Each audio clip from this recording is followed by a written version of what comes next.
My name is Michelle Crisanda. I'm the VP of Global Product and Analytics Management at Generali Global Assistance on our identity theft product line. I was recently the victim of a phone scam. I was asleep.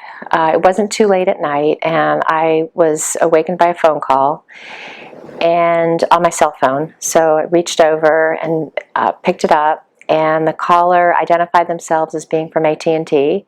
They told me, they sounded very official, they told me that they had recently conducted some kind of an upgrade to their email system and they were running a test, and could I look at my phone and give them the code that they just sent to me. So I was in a little bit of a fog. I reached over and grabbed my phone, and it was a message from AT&T, and I read them the PIN code. The next thing they said was, "So thank you very much for your help. We're going to credit your account $20.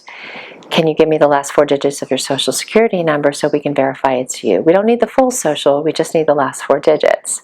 Now at that point I woke up completely, because I knew at that point that it was probably a scam, because no one would ask me for even the last 4 digits of my social. And I also realized I probably shouldn't have read the PIN code to them.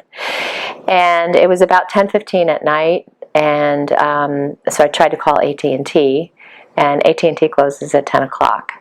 So I was out of luck at that point.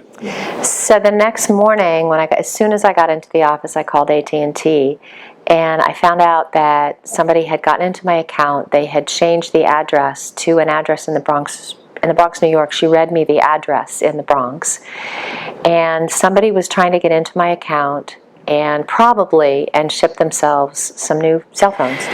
So to prevent this from happening, advice for other people would be, certainly don't ever read a PIN code. I realize now that the caller, this was a dual factor authentication using my phone. They were sending a text message, and they needed to enter in the text message. So don't ever do that.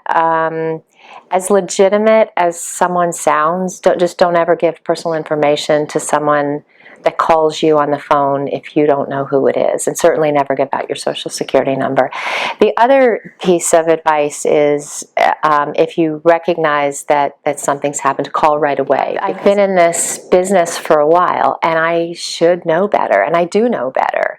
And the fact that somebody with the experience that I have can so easily fall victim to something like this, if it can happen to me, it can happen to anybody. And that's why identity theft protection products are so important, because we have that constant monitoring to alert you.